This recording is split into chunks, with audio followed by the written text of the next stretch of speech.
Hello मेरे प्यारे दोस्तों, कैसे हैं आप सभी का स्वागत है हमारे यूट्यूब चैनल बाल सर ऑनलाइन क्लासेस पे।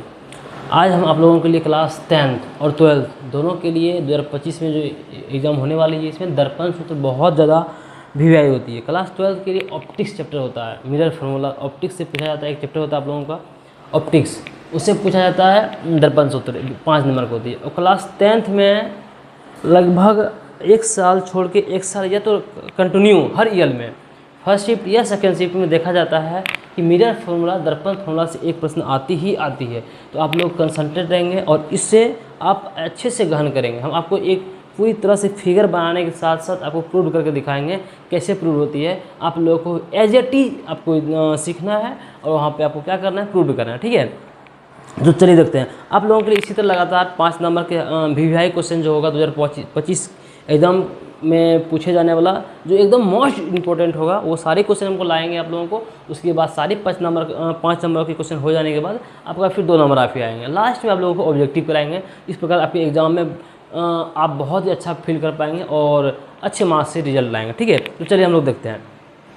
तो आज हम लोग दर्पण सूत्र मिरर फार्मूला बोलते हैं इसको। 1/f बराबर क्या होता है, 1/v + 1/u, ठीक है ना। इसको चलिए देखते हैं। तो हम लोग मतलब इसको सिद्ध करने के लिए हम लोग पहले क्या बनाएंगे, एक दर्पण बना लेंगे, ठीक है ना। तो हम लोग एक दर्पण बना रहे हैं, एक हम लोग क्या करेंगे, दर्पण बना लेंगे। तो ये दर्पण बना लिए हम लोग। कौन सा दर्पण है, अभी कोई दर्पण नहीं है, लेकिन अगर इधर हम पेंट कर देते हैं तो ये अब हम लोगों को पता चल गई, ये हम लोग अवतल दर्पण बना रहे हैं। कौन सा दर्पण बना रहे हैं, अवतल दर्पण। आप लोग फिगर बनाने के लिए भी सीखेंगे, ठीक है ना। कि बच्चे बहुत क्या होते हैं कि फिगर नहीं बना पाते हैं, एग्जाम टाइम में फिगर नहीं बना पाते हैं, बनाने सीख नहीं पाते हैं। टीचर क्लास पढ़ाते हैं, वो बच्चे लोग उतार लेते हैं, छाप लेते हैं, लेकिन कभी बैकग्राउंड टीचर कैसे बनाए उस चीज़ पे कंजर्व नहीं कर पाते हैं, जिसके कारण बच्चे लोग फिगर नहीं बनाते। अब अगर आप फिगर से बना देते हैं तो उस पर भी एग्जामिनर आपको नंबर देती है, नंबर काटती नहीं है। अब फिगर बनाने के साथ साथ अब आप इसको क्या बोलते हैं, प्रूव कर देते हैं, तो आपको 5 से 6 नंबर तक ये पूछा जाता है। फिजिक्स का बहुत इंपॉर्टेंट क्वेश्चन होता है, ठीक है। तो आप लोग कंज्यूम करेंगे। तो ये हम लोग अवतल दर्पण बनाए, अवतल दर्पण भी आप लोग को बना के दिखाते हैं, ये रही। उसके बाद अब देखिए, ये वो अवतल दर्पण, इसका नाम है M और N। तो आप लोग भी लिखेंगे, माना MN एक अवतल दर्पण लिया। देखिए हम जैसे बोल रहे हैं आप लोग सुनिए, उसके बाद आप बाद में वीडियो पॉज करके आप लिख लीजिएगा कि माना हमने MN एक अवतल दर्पण लिया जिसका मध्य बिंदु ध्रुव कहलाता है। जिसका मध्य बिंदु क्या कहलाता है, ध्रुव कहलाता है, या मध्य बिंदु ध्रुव है। उसके बाद तथा मध्य बिंदु ध्रुव है, तथा थोड़ा सा नीचे आ रहा है तो उसको ऊपर ही बना लीजिए, ठीक है ना। ये है तो अब तथा इसका C कोई वक्रता केंद्र है और F जो है अवतल दर्पण का फोकस दूरी है, अवतल दर्पण का फोकस दूरी है, ठीक है। हम लोग देख लिए। तो अब वस्तु को हम लोग क्या करेंगे, अवतल दर्पण के सामने वस्तु को रखेंगे। अवतल दर्पण के सामने कहीं हम वस्तु को क्या करेंगे, हम रखेंगे। तो हम ये वस्तु को अवतल दर्पण के सामने वस्तु को हम क्या किए, खड़ा कर दिए। तो ये वस्तु को हम लोगों ने खड़ा किया, वस्तु मान लिए हम लोग A और AB मान लिए। तो अवतल दर्पण के सामने AB वस्तु माने। उसके बाद फिर इससे जो है आप लोग जानते होंगे कि इस प्रकार P और C क्या हो गया, मुख्य अक्ष कहलाता है। आप लोग पढ़े होंगे कि ध्रुव और वक्रता केंद्र, ध्रुव और वक्रता केंद्र को मिलाने वाले रेखा को मुख्य अक्ष कहते हैं।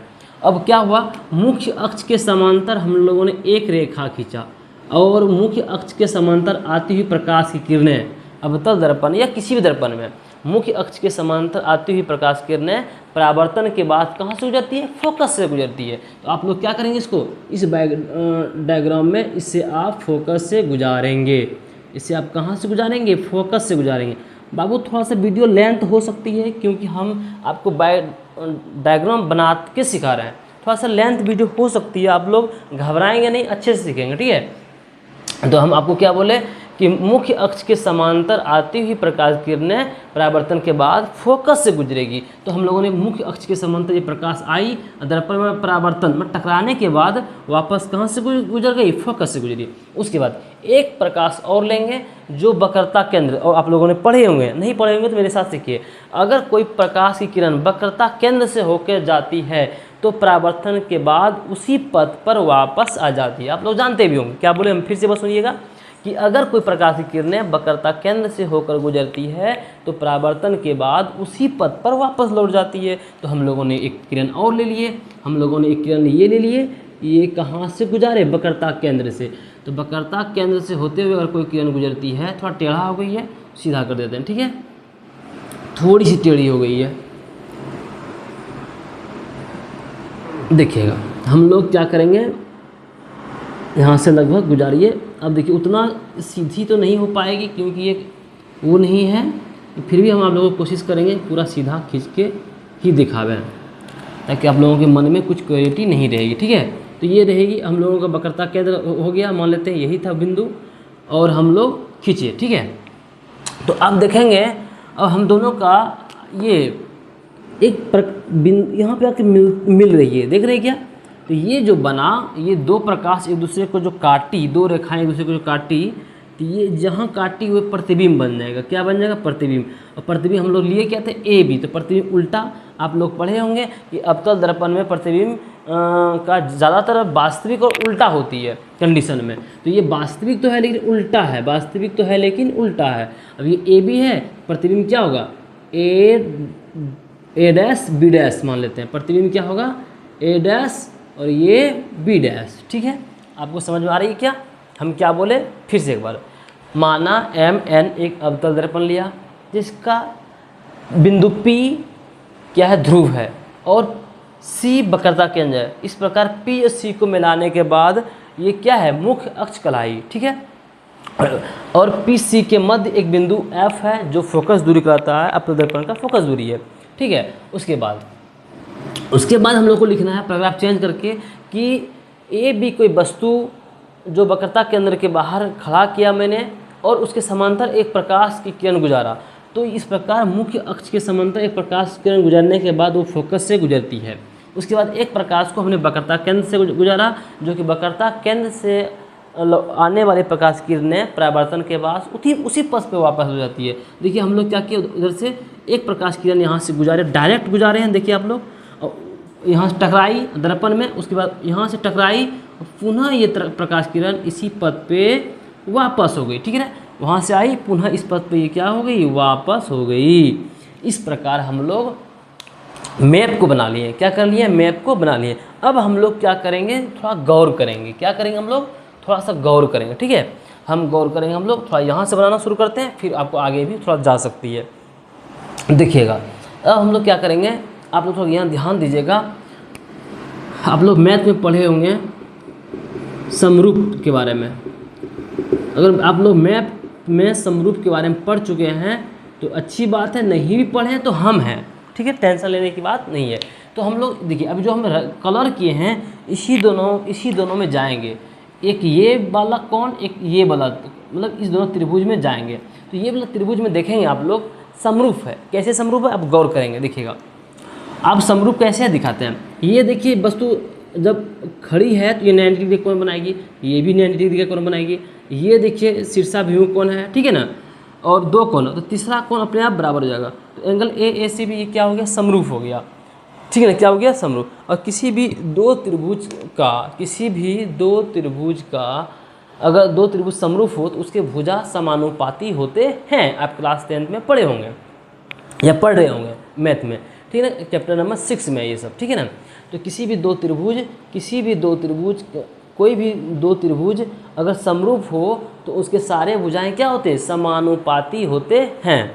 तो अब हम लोग देखेंगे कि ये दोनों त्रिभुज समरूप है, कैसे बताए, इसका इस त्रिभुज का एक कोण 90 है, इसका भी एक कोण 90 है, ये दोनों क्या है, ये दोनों कोण क्या है, शीर्षाभूमि कोण। और किसी भी दो त्रिभुज का दो कोण अगर बराबर हो, तीसरा कोण अपने आप बराबर हो जाती है और त्रिभुज क्या हो जाती है, समरूप हो जाती है।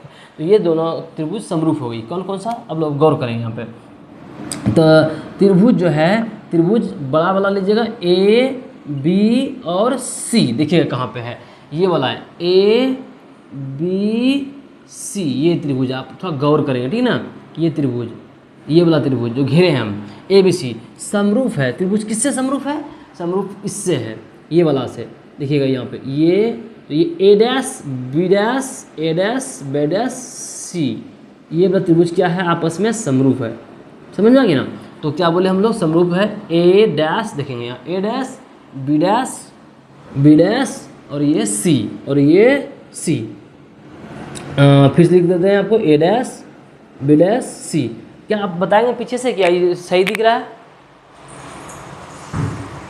हाँ ठीक है, देख रहे हैं ना। तो ये त्रिभुज ए बी सी समरूप त्रिभुज है किससे? ये दोनों समरूप है। अब दो त्रिभुज समरूप है तो भुजा क्या होगी? समानुपाती होती है। एक बार आप दिमाग में डाल लीजिए, आपको ऑब्जेक्टिव नहीं पूछा जा सकता है। जब दो त्रिभुज समरूप हो तो भुजा क्या होगी? समानुपाती। समानुपाती कैसे होता है? तो इस त्रिभुज का लंब लेंगे तो इसका भी ये लंब लेंगे, ठीक है, इसी प्रकार।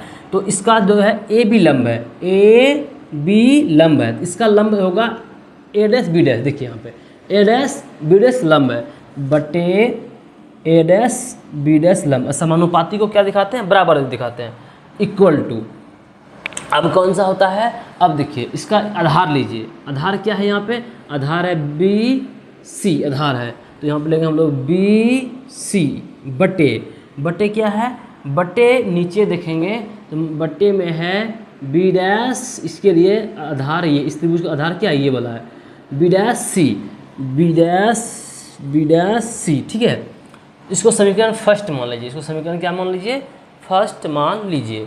क्या आपको इतनी समझ में आ गई? क्या हम ये दोनों त्रिभुज में गए, दोनों त्रिभुज समरूप था तो उसके भुजा को समानुपाती किए, ये इतना बटे ये लिए ए बी बटे ए डैश बी डैश और बी सी बटे बी डैश सी डैश, नहीं सॉरी बी डैश, और यहाँ पे एक बिंदु है सी है, यहाँ पे सी है, ये बिंदु है सी, ये बिंदु है बी, ठीक है। चलिए गौर कीजिएगा। उसके बाद अब त्रिभुज, अब देखिएगा थोड़ा गौर कीजिएगा। अब इसको हम मिटाते हैं, अब हम लोग इसको मिटाते हैं, इसको हम लोग क्या कि मिटाए। अब हम लोग किस में जाएंगे सर? हम लोग ये दोनों त्रिभुज में जाएंगे, ठीक है। ये त्रिभुज मान लीजिए ये पी था, यहाँ पी डैश दे दीजिए, या तो कुछ भी दे सकते हैं, या पी डैश दे दीजिए, ठीक है। अब देखिएगा तो ये त्रिभुज अगर मान लेते ये बहुत ही नज़दीक, ये दो रेखा आपस में बहुत नज़दीक होता तो ये और ये बराबर होती है, समझिएगा अभी। अब फिर गौर कीजिए, हम लोग किस त्रिभुज में जाएंगे? इस त्रिभुज में जाएंगे। और ये मान लेते लगभग जो लंब है, लगभग क्या है? ये पूरा ही लंब है, इस प्रकार से पूरा लंब है, ठीक है। तो अगर ये पूरी ही लंब है तो इसका मतलब ये हुआ, ठीक है ना। तो ये दो त्रिभुज में जाएंगे तो ये दोनों त्रिभुज कौन कौन सा? गौर कीजिएगा आप लोग, थोड़ा गौर फरमाइएगा आप लोग। ये दोनों त्रिभुज में जाएंगे, कौन कौन से? इसमें जाएंगे, ये वाला में आप देख रहे होंगे जो हम दाग रहे हैं, थोड़ा कम दिख रहा होगा क्योंकि ये मार्कर लगता है चल नहीं रही है, ठीक है, लेकिन चलेगी, टेंशन मत लीजिए। तो ये दोनों त्रिभुज में जा रहे हैं, थोड़ा कम दिख रहा होगा आपको, उसी त्रिभुज में जा रहे हैं।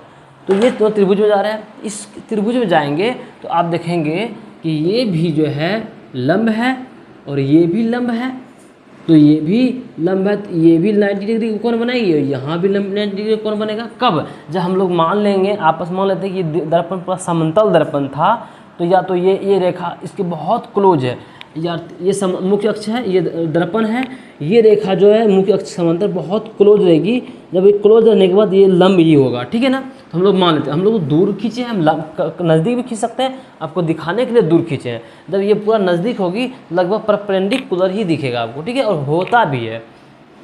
तो ये दोनों त्रिभुज में ये लंब ये नब, ये शीर्षा अभिमुख कोण, ये भी आपस में शीर्षा अभिमुख कोण कहलाएगा, तो बराबर। इसका मतलब ये दोनों त्रिभुज भी क्या है? समरूप है। कौन कौन सा त्रिभुज? फिर से चले जाएँ क्या? हाँ चले जाइए सर, तो हम बताते हैं। फिर से त्रिभुज में चले जाते हैं। तो बड़ा वाला कौन सा त्रिभुज है सर? बड़ा वाला त्रिभुज का नाम तो आप ले सकते हैं sir P dash P F. हाँ सर ले सकते हैं, कोई बात नहीं है। ये रेखा बिंदु का नाम क्या है? एफ है। पी डैश पी एफ त्रिभुज पी डैश पी एफ, हाँ समरूप है। किससे? इससे समरूप है, छोटे वाले से। इसका नाम क्या है सर? ए डैश बी डैश एफ। हाँ गजब बात कर दी सर, क्या बोले हम लोग? ए डैश बी डैश एफ। ये दोनों त्रिभुज क्या समरूप है। जब दो त्रिभुज समरूप होती है तो भुजा क्या होती है? समानुपाती होती है। क्या होती है? समानुपाती। समानुपाती कैसे लिखेंगे सर? आप यहाँ से भी लिख सकते हैं। अगर त्रिभुज आप एज इट इज लिखे हैं तो समानुपाती लिखने में बहुत ही आसान होती है। कैसे? देखिए, इसका लेंगे P dash P dash P, इसका लेंगे ए डैश बी डैश, इसका लेंगे ए डैश बी डैश। अब वहाँ पे देख लेते हैं कहाँ पे ये, देखिए पी डैश पी कहाँ पे है, देखिए ये है पी डैश पी है ना, ये वाला देखा।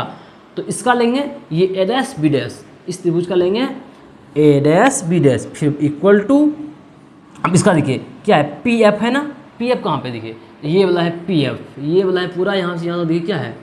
बड़े त्रिभुज का ये पी एफ है, ये बड़ा वाला त्रिभुज का हम लोग जा रहे हैं किस में, आप लोग पता है हम लोग इस त्रिभुज में जा रहे हैं, ये इस त्रिभुज में जा रहे हैं, इस त्रिभुज में और ये यहाँ से ऐसे इस त्रिभुज में और ये वाला त्रिभुज में हम लोग काम कर रहे हैं। ठीक है, तो अब जब हम इस त्रिभुज में काम कर रहे हैं हम लोग, तो देखिएगा आप लोग गौर फरमाइएगा, थोड़ा गौर क्या फरमाना है।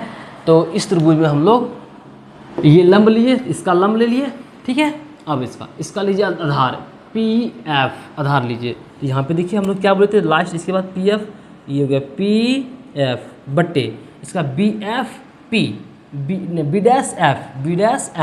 देखिए यहाँ पे इसका बी डैश एफ, तो यहाँ पे हम लोग लेंगे बी डैश एफ। अब देखिएगा, लेकिन अगर आप थोड़ा गौर कीजिएगा, आप लोग पढ़े होंगे क्लास 9th में या तो 10th में टीचर पढ़ाते हैं, पढ़े होंगे, और नहीं तो हम पढ़ा रहे हैं, पढ़िए। क्या नोट कीजिएगा आप लोग, किसी रफ कॉपी में नोट कर लीजिए कि जब दो रेखा समांतर हो, उसके बीच की दूरी, सारी दूरी बराबर होती है। बीच की सभी दूरियां क्या होती है, बराबर होती है।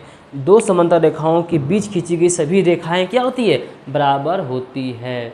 समझ में आ गया ना, दो समांतर रेखा के बीच की दूरियां हमेशा बराबर होती है। दो समांतर रेखा के बीच की सारी दूरियां बराबर होती है। दो समांतर रेखाओं के बीच की सारी दूरियां आपस में क्या होती है, बराबर होती है। नोट कर लीजिए, सब बातों को आप नोट लिख कर लिया कीजिए रफ में, ठीक है ना। तो अब देखिए, अब ये हो गया, तो दो समांतर रेखा के बीच की दूरी क्या होती है, बराबर होती है। ठीक है, तो अब ये दूरी, तो ये देखिए ये मुख्य अक्ष है, इसके समांतर हम लोग खींचे थे, बात तो सही है सर। तो जब ये मुख्य अक्ष के समांतर ये रेखा है, तो ये दूरी क्या होगा, बराबर होगा सर। क्या समझ में आया क्या, ए और बी, जो यहाँ पे ए है, ठीक है ना, ये ए है, ए बी बराबर पी एफ, ठीक है ना।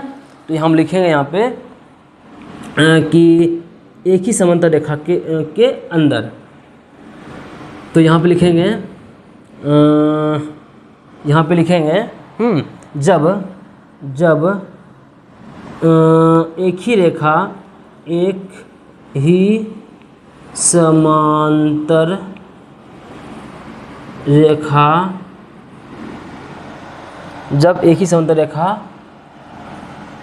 जब एक ही समांतर रेखाओं के बीच स्थित हो,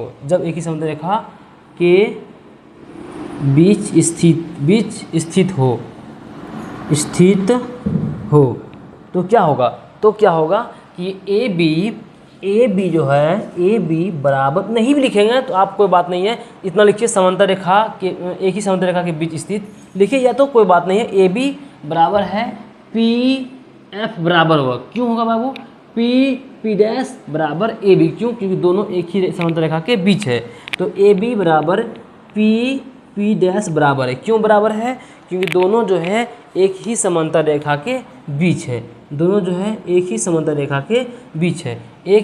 रेखा के बीच स्थित है। बस इतना ही लिख दीजिए, हो नहीं छोड़ दीजिए, है लिख दीजिए, हाँ, बस मिटा दीजिए इसको। क्या है दोनों, तो दोनों जो है एक ही समांतर रेखा के बीच स्थित है, तो ए बी बराबर पी डैश, अब हम लोग इधर थोड़ा लिखते हैं, आप गौर कीजिएगा, गौर फरमाइएगा, ठीक है। यहाँ पे दिख रहा है क्या, देखिए तो यहाँ दिख रहा है, यहाँ ये दिख रहा है ए बी, हाँ ठीक है। अब यहाँ देखिएगा, अब हम लोग देखेंगे ए बी बराबर पी डैश है, तो ए बी के, अब देखिएगा हम लोग यहाँ पे पी डैश के बदले हम ए बी रख सकते हैं क्या, हाँ सर रख सकते हैं, बराबर है तो कोई बात नहीं है, बराबर किसी को ले भी सकते हैं। तो हम लोग देखिए A B P dash P के बदले ए बी ले लेंगे, ए बी ले लिए, बटे क्या था यहाँ पे, बटे था ए डैश बी डैश, ये A dash B dash equal to क्या हुआ, हो गया पी एफ बटे B F B dash F, ठीक है। अब देखिए इक्वेशन फर्स्ट, इक्वेशन सेकेंड लिखिए, समीकरण फर्स्ट और सेकेंड को आप गौर से कीजिए। देखिए ये भी जो है और ये भी सेम चीज़ है, इसके बराबर ये है, इसी के बराबर ये है, अर्थात ये दोनों आपस में क्या हो गया, बराबर हो गया। मतलब बराबरों का बराबर हमेशा बराबर होता है। आप क्लास 8 में भी पढ़े होंगे, और नहीं पढ़े हैं तो लिख लीजिए, आप जितना बोलते हैं आप लिख लीजिए, उस बात को वीडियो रोक के आप लिख लिया कीजिए, ताकि आपको आपके अंदर क्लैरिटी जगेगी, एक आत्मविश्वास जगेगा। आप इतना कंसेप्ट जान रहे हैं, और आप जब कंसेप्ट जान जाएंगे ना, कहीं भी चाहे मैथ हो, फिजिक्स हो, कुछ भी हो, आपका चीज़ें छूटेगी नहीं, आप नंबर 1 लड़का कहलाएंगे। ठीक है ना। देखिए यहाँ पे, तो इसको भी आप कहीं नोट लिख सकते हैं कि बराबरों का बराबर हमेशा बराबर होता है। अब मान लेते हैं कि ये देखिए, ये ए बी बटे A B dash B dash, यहाँ भी ए बी बटे ए बी बी डैश, तो इसी के बराबर ये है। मान लेते हैं इसका एज है 15 साल और इसके बराबर ये है, और यही इसका एज यहाँ भी है 15 साल, ये चीज़ सेम है, इसके बराबर ये। इसका मतलब ये 15 साल का तो ये बराबर है, तो ये भी 15 साल का और ये भी 15 साल का, तो ये दोनों आपस में क्या हो गया, बराबर हो गया ना। हाँ, बराबर हो गया। तो इस दोनों को हम आपस में समीकरण फर्स्ट एंड सेकेंड से दोनों को बराबर कर सकते हैं। क्या बोले, समीकरण फर्स्ट एंड सेकेंड से दोनों को बराबर कर सकते हैं। लिख सकते हैं हम लोग, समीकरण फर्स्ट तथा सेकेंड से क्या हो गया, ये दोनों बराबर हो गया। कौन सा, ये बी सी बटे बी डैश सी, ये वाला बराबर हो गया किसके, पी एफ बटे बी डैश एफ के। ठीक है, क्या कोई दिक्कत है क्या? नहीं सर, कोई दिक्कत नहीं है, 1% भी दिक्कत की बात नहीं है। अब आप लोगों को हम कुछ थोड़ा सा लिखाएंगे यहाँ पे। क्या लिखाएंगे कि थोड़ा सा इधर शॉर्ट में समझाते हैं, उसके बाद उस चीज़ को हम लिख देंगे कि अगर कोई दर्पण है और दर्पण के सामने अगर कोई वस्तु रखी जाती है, ये कोई वस्तु रखी जाती है, तो ये दूरी जो होती है वस्तु दूरी कहलाती है। नहीं, अगर कहीं प्रतिबिंब बन रहा है तो ये दूरी प्रतिबिंब दूरी कहलाती है। समझ में आ रहा है क्या? और कहीं अगर ऐप फोकस है तो ये दूरी फोकस दूरी कहलाती है। और वक्रता केंद्र है तो वक्रता केंद्र, उसे त्रिज्या वक्रता केंद्र कहते हैं।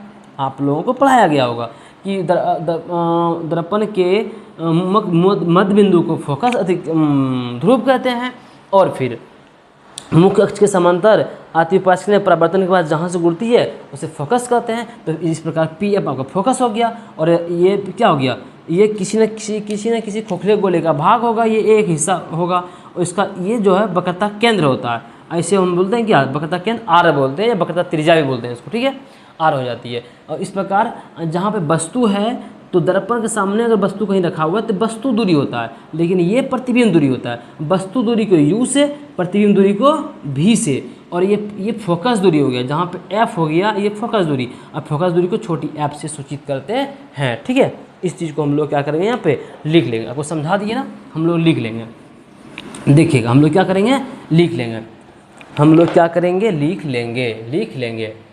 तो हम लोग यहाँ पे थोड़ा सा लिख लेंगे। क्या क्या लिख लेंगे कि देखिए, यहाँ पे वस्तु दूरी हम लोग को पहले लिख लेना था, आगे ऊपर में लिख लेना था। नहीं लिखे तो कोई दिक्कत नहीं, आप फिगर बना के लिख लीजिएगा कि वस्तु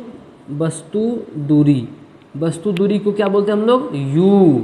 ये दूरी कहाँ पे, वस्तु यहाँ पे, ये क्या है, b से p तक, यही ना दर्पण से यहाँ से ज़्यादा दूरी मापा जाता है। चिन्ह परिपाटी के अनुसार सारे जो दूरी मापा जाता है, कहाँ से, फोकस से, ध्रुव से मापा जाता है। ध्रुव से यहाँ तक की दूरी क्या हो, BC। वस्तु दूरी है ये BC, ये माइनस होगा BC। माइनस क्यों होगा ये भी बताएंगे। ठीक है, उसके बाद सॉल्व की यहाँ पे उल्टा लिखते हैं। वस्तु दूरी क्या है, BC है, और ये माइनस U। ठीक है, अब प्रतिबिंब कहाँ आपका, प्रतिबिंब तो ये बना है सर जी, ये क्या है, B डैश P। तो प्रतिबिंब की दूरी प्रतिबिंब की दूरी को क्या बोलते हैं, प्रतिबिंब की दूरी को बोलते हैं PB डैश। ये क्या होता है, ये होता है ये भी निगेटिव होता है। ठीक है ना। और फोकस दूरी क्या है, P से F को फोकस दूरी बोलते हैं।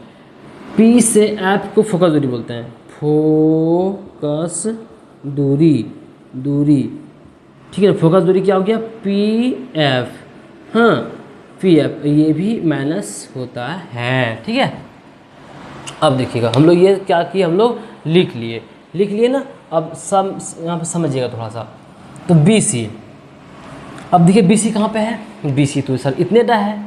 अब हम इतना टा कैसे लिखेंगे, तो हमको सारी दूरी कहाँ से मापा जाता है सर, सारी दूरी ध्रुव से मापा जाता है सर। तो सब जब सारी दूरी को हम ध्रुव से मापेंगे तो ये इतना टा को कैसे मापेंगे, तो हम लोगों को यहाँ से लेकर यहाँ तक को लिखना पड़ेगा।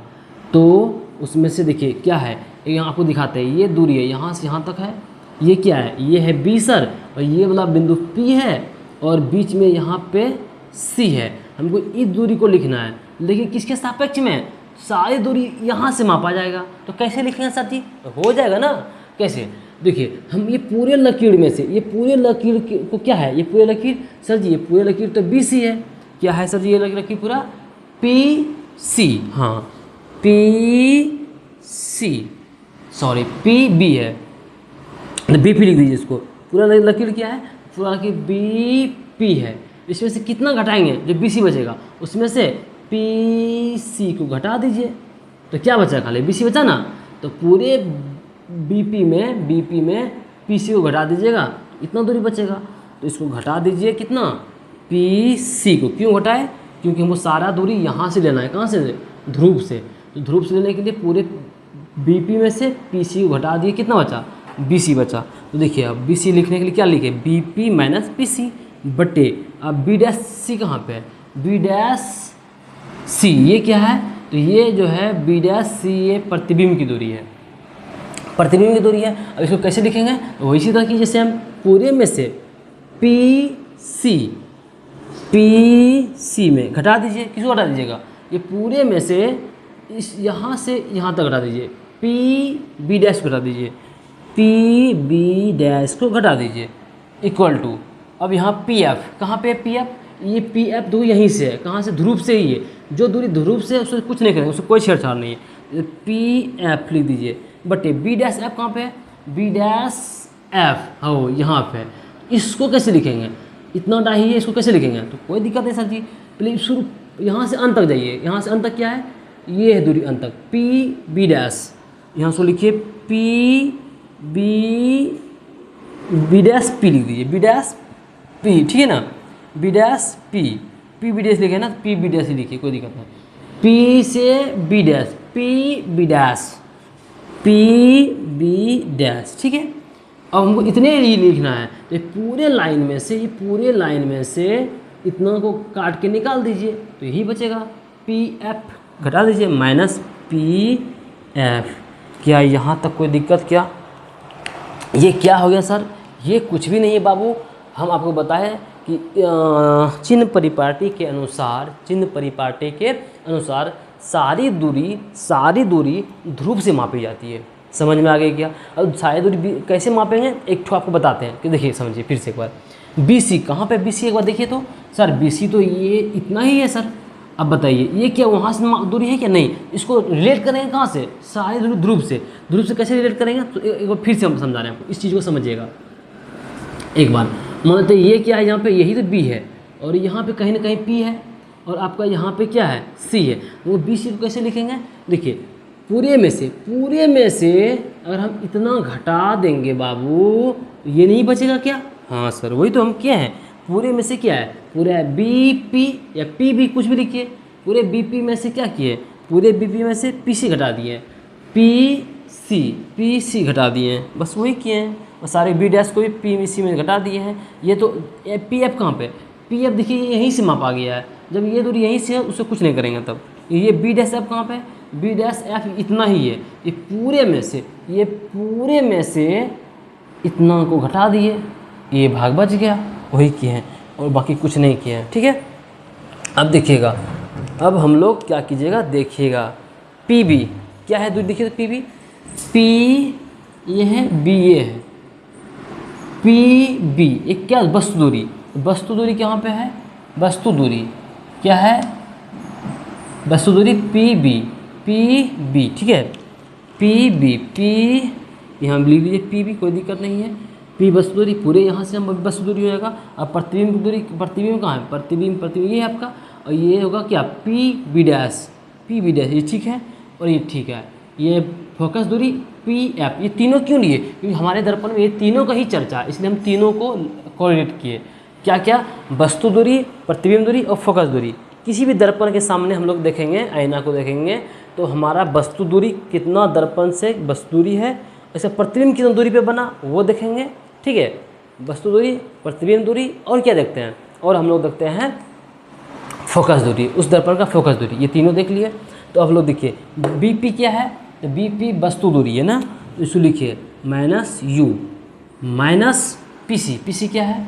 तो पी सी, देखिए कहाँ पे पी सी, ये पी और ये सी, ये तो बकाता त्रिज्या हो गया सर जी, बकाता त्रिज्या, तो इसको बोलेंगे माइनस आर बटे पी सी क्या है, पी सी, पी सी, तो पी सी क्या हो गया आपका, तो पी से सी क्या हो गया, बकरता त्रिज्या हो गया, तो माइनस आर इक्वल टू ये वह P dash P B dash P B dash P B dash P B dash क्या हुआ, तो पी दूरी है, बी डैश ये कौन सा दूरी हो गया सर, ये दूरी हो गया आपका प्रतिबिंब की दूरी। देखिए यहाँ पर लिखे हैं पी बी डैश, ये प्रतिबिंब को लिखते हैं भी, तो माइनस भी, देखिए ये माइनस पहले से था, ये माइनस हम लिखे जो कि इस सूत्र में आ रहा है, ठीक है ना। और अवतल दर्पण में देखिए वस्तु दूरी हमेशा नेगेटिव होगा और प्रतिबिंब दूरी जो है, प्रतिबिंब दूरी बदलता है, लेकिन अगर इस दर्पण के सामने अवतल दर्पण में बने तो वो नेगेटिव, और फिर फोकस दूरी अवतल दर्पण में हमेशा जो होता है नेगेटिव, उत्तल दर्पण में पॉजिटिव होता है, वो आपको हम बताएंगे। जस्ट इसको खत्म करने के बाद बताएंगे कि माइनस प्लस कैसे आया, ठीक है। अब इतना समझिए। अब इक्वल टू पी एफ कहाँ पे है, पी एफ, पी ये है, एफ ये है एफ, ये क्या है एफ बटे पी बी डैश कहाँ है, पी बी डैश कहाँ पे है, पी बी डैश कहाँ पे है, तो ये है पी बी डैश, वस्तु प्रतिबिंब दूरी है, प्रतिबिंब दूरी को क्या बोलते हैं, भी है, तो माइनस भी, और ये सूत्र का यहाँ पे माइनस पी एफ क्या है माइनस एफ, तो ये माइनस एफ, ठीक है, ठीक है। अब हम लोग क्या करेंगे, क्रॉस मल्टीप्लिकेशन करेंगे, क्रॉस मल्टीप्लिकेशन करेंगे, ठीक है। अब हम लोग यहाँ देखते हैं, ये हो गया।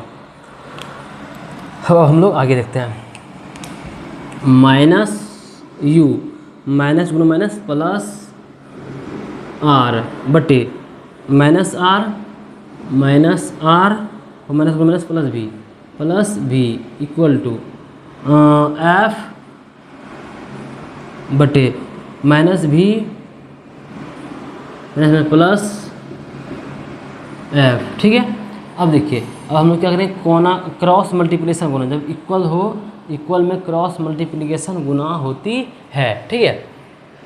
तो देखिए अब हम लोग क्या करेंगे, इसको लिख देते हैं माइनस यू प्लस आर और इक्वल टू ये है माइनस भी प्लस एफ, कोना कोनी गुना होता है, सॉरी ये कोना कोनी क्या होता है, गुना होता है, तो माइनस भी प्लस एफ इक्वल टू ये क्या है, ये है एफ आपका, एफ इंटू एफ, और एफ तो निगेटिव होगा, आप निगेटिव लिए नहीं सर, आप निगेटिव लिए नहीं, तो ये होगा एफ, क्या इसको थोड़ा सा मिटा सकते हैं, क्या थोड़ा मिटा देते हैं, ठीक है, फिर आपको लिख देंगे, ये होगा सर माइनस एफ और ये माइनस भी प्लस एफ, ये प्लस एफ क्यों हुआ, क्योंकि माइनस माइनस प्लस हो गया, ठीक है। अब देखिएगा, अब हम लोग गुना करते हैं, इससे दोनों में गुना करेंगे, ठीक है, तो माइनस भी गुना minus you, minus minus plus U भी, ठीक है, फिर minus plus minus minus U F, ठीक है। फिर ये देखिए, अब आर से करेंगे इसमें भी, आर से करेंगे इसमें भी, ठीक है, इसको मिटा दीजिए। अब आर को देखते हैं, आर को पहले इसमें कीजिए, इसका माइनस, इसका प्लस, प्लस माइनस माइनस, इसका है प्लस, इसका है माइनस, और plus minus minus, plus minus minus minus, और आर गुना भी आर, ठीक है। फिर देखिए, अब ये प्लस आर प्लस एफ, तो प्लस गुना प्लस प्लस, आर गुना एफ आर लिख लीजिए, एफ आर, ये आर एफ, कोई दिक्कत नहीं है, आर एफ लिखेंगे क्या, नहीं। अब यहाँ पे देखिए, अब एफ माइनस से गुना करेंगे, तो माइनस, ये भी माइनस, तो माइनस गुना माइनस प्लस, एफ गुना भी एफ हो गया, ठीक है। और ये माइनस गुना प्लस, ये प्लस, ये वाला प्लस, ये वाला minus, plus minus minus, plus minus minus, ओ कहीं ना कहीं मिस्टेक किए क्या, पी एफ, ये तो एफ हो जाएगा, पी एफ क्या हो जाएगा आपका, एफ हो जाएगा। उसके बाद एक मिनट और देखिएगा,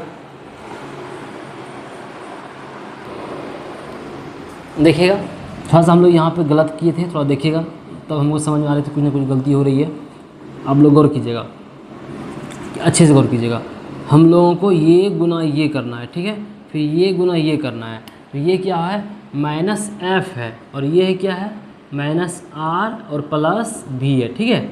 अब दिखेगा, अब ये गुना करते हैं हम लोग u से दोनों में करेंगे, u से इसमें भी और इसमें भी, तो माइनस माइनस प्लस, ठीक है, प्लस को लिखते नहीं है, u भी, ये ठीक है।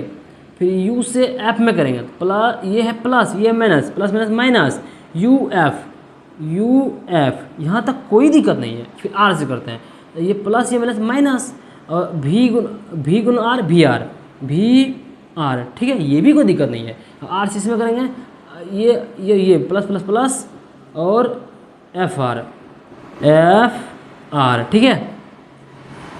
अब दिखेगा equal to minus minus plus F गुना आर एफ आर, यहाँ भी एफ आर और प्लस माइनस माइनस, ये है प्लस है, और भी गुना एफ वी एफ, थोड़ा इसको मिटा देते हैं, ठीक है। अब दिखेगा, ये लिख दिया यहाँ पर, ठीक है। अब दिखेगा, आप थोड़ा गौर कीजिएगा, ये देखिए वी एफ और एक और है माइनस वी एफ, और एक यहाँ पे है minus v f, f r cut कर देते हैं, तो कहीं मिस्टेक है क्या, u v minus u v, ये ठीक है, और इसमें इससे ठीक है, इससे इसमें ठीक है, यू से, ठीक है। अच्छा, फिर आर से आर माइनस वी आर, और ये माइनस मतलब पी आर, ठीक है, यहाँ ठीक है, तो वी एफ,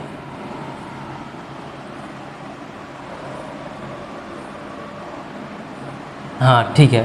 तो एफ आर से एफ आर कैंसिल, क्योंकि ये भी प्लस में ये भी है, दोनों कैंसिल हो गया। अब क्या बचा, u v minus you f, हाँ, माइनस भी और आर, अभी एक बार लिख देते हैं आपको आर, इधर क्या बचा बराबर में माइनस वी एफ बचा ना। अब देखिएगा, आप लोगों को पता है, एक आप लोग पढ़े होंगे दर्पण सूत्र में, दर्पण सूत्र में लेंस फार्मूला पढ़े होंगे, दर्पण सूत्र लेंस, वो एफ बराबर आर बाय टू, मतलब कि फोकस और वक्रता त्रिज्या में संबंध एफ बराबर आर बाय टू होता है। अगर हम टू भाग में इधर गुना में आ जाएगा तो two f equal to r हो जाएगा। ये क्या होता है, ये रिलेशन होता है बिटवीन फोकस एंड वक्रता त्रिज्या में, ठीक है ना। तो हम आर के जगह पे टू एफ लिख सकते हैं क्या, हाँ सर लिख सकते हैं। तो यहाँ पे लिख दीजिए, एक बार फिर से लिखिए, यू वी ये माइनस यू एफ माइनस भी, और यहाँ पे आर के बदले टू एफ लिख दीजिए, टू एफ, ठीक है, टू एफ, हाँ two f equal to minus भी एफ। कोई दिक्कत है क्या, नहीं। ये क्यों लिखिए, ये लोग हम लोग जानते हैं, two f equal to r यहाँ पे लिख दीजिए, ठीक है। यहाँ पे आप लोग क्या कीजिए, लिख दीजिए, कोई दिक्कत की बात नहीं है। अब देखिए, अब हम लोग देखते हैं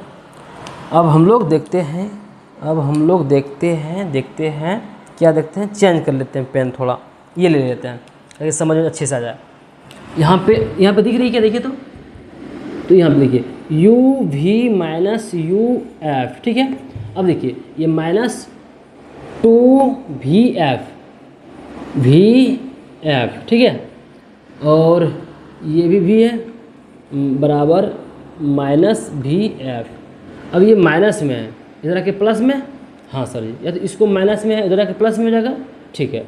you v minus you f, ये माइनस में उधर के प्लस में, ये माइनस में वी एफ, ये प्लस में टू वी एफ, टू को वी एफ में एक वी एफ गया, कितना, एक वी एफ बचेगा, u v minus you f equal to एक वी एफ पॉजिटिव बचेगा। अब दोनों तरफ क्या कीजिए, दोनों तरफ यू वी एफ, क्यों, हम लोग को चक्कर क्या है, प्रतिबिंब दूरी, वस्तु दूरी और फोकस दूरी, इसी का चक्कर है ना। अब थोड़ा सा आपको यहाँ पर ऊपर लिखते हैं, अगर ना दिखे तो दिक्कत हो जाएगी आप लोगों को, दिख रही है क्या, दिख रही है ना। तो उसके बाद अब इस चीज़ को आपको ऊपर लिखते हैं, इस चीज़ को एक बार ऊपर लिख देते हैं, फिर समझाते हैं आपको क्या था यहाँ पे, u v minus you f equal to क्या है, वी एफ है, समझ में आ गया ना।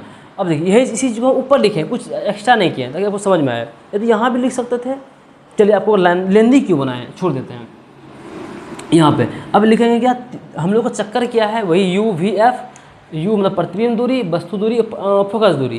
तो इसके लिए हम लोग तीनों में, इसमें भी तीनों में यू वी एफ से भाग दे दीजिए।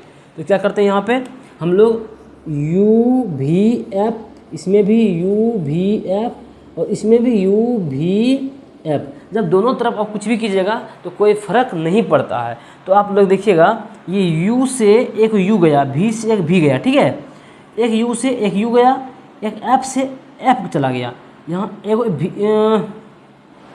एक यहाँ पे क्या हो गया, वी से एक वी चला गया, एफ से एफ चला गया। अब क्या क्या बचा देखिए, ऊपर में नहीं कुछ बचा तो एक बचा ना, हाँ सर एक तो बचा है, इतना तो हम भी जानते हैं, आप भी जान रहे हैं। तो ऊपर में एक बचा, नीचे नहीं, देखिए यू भी तो कट गया, एफ बचा, एफ खाली बचा, माइनस से दे दीजिए। यहाँ पे कुछ नहीं, दोनों कट गया, एक बचा ना, हाँ सर एक बचा। और नीचे क्या बचा, यू भी कट गया, एफ भी बचा, भी बचा, तो भी दे दीजिए इक्वल टू। यहाँ पे क्या बचा सर, यहाँ पे नहीं कुछ तो एक बचा, हाँ, और नीचे क्या बचेगा, यू बचेगा, यू क्या आया क्या, नहीं सर अभी थोड़ा दिक्कत है। 1/f बराबर 1/v प्लस 1/u सिद्ध करना है, या तो 1/u प्लस 1/v सिद्ध करना है। कोई बात नहीं है, ये पूरा माइनस में, ये पूरा है माइनस में, अब बराबर किधर जाएगा तो प्लस में सर। तो 1/f इक्वल टू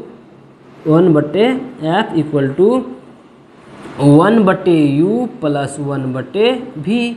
यही तो था आपका, क्या था, यही तो था आपका, यही तो था, क्या था आपका, द मिरर फार्मूला, दर्पण सूत्र, जो आपको क्लास 10th और 12th दोनों में, क्लास 10th और 12th में दोनों में, 10th में भी ये 5 नंबर का पूछा था और 12th में भी यही ऑप्टिक्स एक चैप्टर है, एक ही चैप्टर है ऑप्टिक्स, जो कि लगभग बहुत बड़ा चैप्टर होता है, उसमें से ये एक 5 नंबर का क्वेश्चन पूछा जाता है। तो आप दोनों के लिए बेस्ट है, 2025 के एग्जाम के लिए बहुत VVI क्वेश्चन है, आप लोग इससे ज़रूर नोट करें और दोबारा एक बार देखने की कोशिश करें। कुछ भी नहीं है, बहुत इजी है।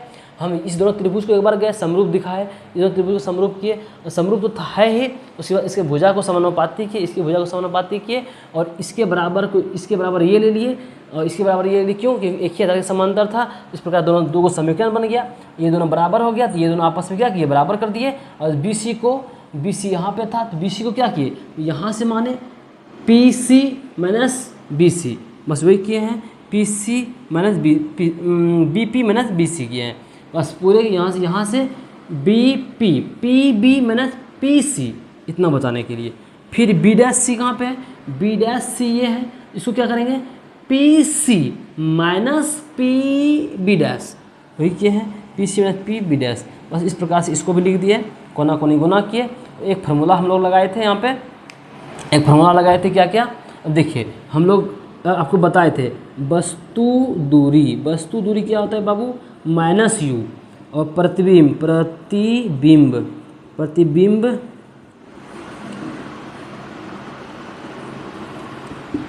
की दूरी, प्रतिबिंब दूरी क्या होता है, माइनस भी, और फोकस दूरी क्या होता है, माइनस f। कौन सा, अवतल दर्पण में, आपको बना के दिखाएं, इसमें होता है। अब कैसे होता है ये आपको जस्ट बताएंगे, इसको मिटा के आपको डिटेल बताते हैं। जिसको इतना ही सीखना था बहुत अच्छी बात है, इसको थोड़ा सीखना है ये कैसे होता है, 1 मिनट रुकिएगा आप लोग, ठीक है, वीडियो में बने रहिएगा। और फिर एक आपको एक्स्ट्रा लगाए हैं हम लोग कि f बराबर r/2, तो ये 2f बराबर r, ये फार्मूला भी लगाया, इसमें लगा, इतना फार्मूला लगा, बाकी कुछ भी नहीं था। आप लोग को बहुत अच्छे समझा है, एक बार और वीडियो को पॉज करके देखिए, बस चीज़ें बहुत अच्छे समझ में आएगी, मज़ा आ जाएगा, ठीक है। चलिए, आप लोगों का क्लास आज के लिए इतना ही था। ये अब बाकी है इस चीज़ को समझाना, ये कैसे आया सर, आपको समझाते हैं, बहुत ही अच्छे समझाते हैं। आप बने रहिएगा वीडियो में, इस चीज़ को भी समझ में आ जाएगा। और ये ऑब्जेक्टिव में पूछा ही जाता है कि प्रतिबिंब दूरी क्या है, वस्तु दूरी ये, और ये कंपटीशन एग्जाम में बहुत ज़्यादा पूछा जाता है। अगर आप यहाँ सीख गए तो कंपटीशन एग्जाम में कोई दिक्कत ही नहीं होगा, कभी आपको कोई दिक्कत नहीं होगा। तो देखिएगा अब ये क्या है, आप इस चीज़ को समझिएगा। ये है, आप लोग पढ़े होंगे x अक्ष y अक्ष, क्या पढ़े हैं, क्या x dash y dash, math में पढ़े होंगे। ये होता है मूल बिंदु, हाँ मूल बिंदु आप पढ़े होंगे आप लोग। और यहाँ हम लोग कहते हैं कि मूल बिंदु के दाहिनी ओर सभी पॉजिटिव होता है, दूरी पॉजिटिव होता है। मूल बिंदु के दाहिनी ओर ली गई सभी दूरियाँ क्या होती है, पॉजिटिव होता है, ठीक है। और मूल बिंदु के बाएं लिए गई सभी दूरी क्या होती है, सर आप बोलिएगा नेगेटिव होता है। अब मूल बिंदु के ऊपर ली दूरी पॉजिटिव होता है सर जी, और नीचे निगेटिव होता है। आप ये जानते हैं सर, कोई बात नहीं है, जानते हैं।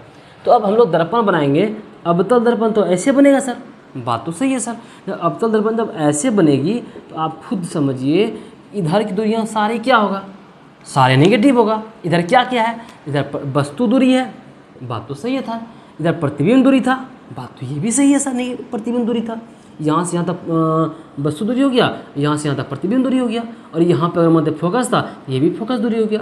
इसलिए अवतल दर्पण में मूल बिंदु के दाहिनी ओर हो जाती है, इसलिए सारी दूरियाँ क्या हो जाएगी, सारी दूरियाँ नेगेटिव हो जाती है। लेकिन उत्तल दर्पण में, उत्तल दर्पण हम लोग ऐसे बनाते हैं ना, कि हम लोग इस साइड में पेंट करते हैं, तो करते हैं ना पेंट, नहीं हम लोग ऐसे बनाते हैं, पेंट करते हैं इस साइड में, तो हम लोग पेंट करते हैं। तो अब तो उत्तल दर्पण में, अब उत्तल दर्पण के लिए समझ लीजिए थोड़ा सा, आप अवतल दर्पण में समझ गए, अब उत्तल दर्पण में समझिए। ये रहा हम लोगों का अवतल था, अब उत्तल बनाते हैं, ये उत्तल रहा, ठीक है।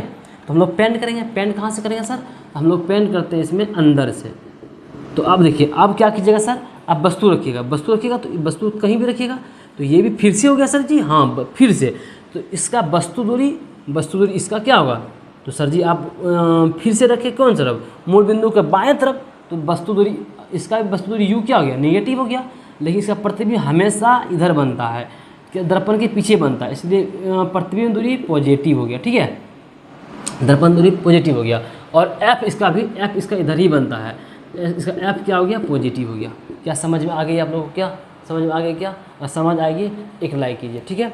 बाकी चैनल को सब्सक्राइब कीजिए और वीडियो को शेयर कीजिए, और आप अपने जो आपको समझ आ जा रही है और हमें समझ पा रहे हैं, तो आप ये वीडियो अपने दोस्त के साथ शेयर कीजिए, और अपने व्हाट्सअप, फेसबुक, इंस्टाग्राम जहाँ भी आप शेयर कर सकते हैं शेयर कीजिए, जिससे कि ये वीडियो और भी ज़्यादा बढ़ेगी। बाकी कोई दिक्कत नहीं है, आप बने रहिए क्लास में और अच्छे से इसको नोट डाउन कीजिए। जितना हम आपको पढ़ाते हैं उसको नोट डाउन कीजिए, 5 नंबर में VVI रहेगा, इससे बाहर कुछ भी नहीं जाएगा, पहला बात। दूसरी बात, ये खत्म होने के बाद 2 नंबर फिर लास्ट में ऑब्जेक्टिव कराएंगे, बहुत क्लियरिटी आप में ला देंगे, निखार आ जाएगा। और यहाँ तक अभी भी आप नहीं पढ़े थे, नहीं भी सोए भी थे, तो कोई बात नहीं, अब जग जाइए, सिर्फ अभी से लग जाइएगा मेरे पीछे। तो आपको हम सरकार के द्वारा जो 25,000 दिया जाता है, 10,000 ज़्यादा ना मैट्रिक में 10,000, और इंटर वाले को 25,000 जाता है, वो तो मिलेगी ही मिलेगी।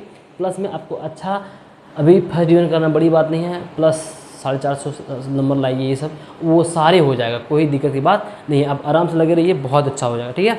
चलिए।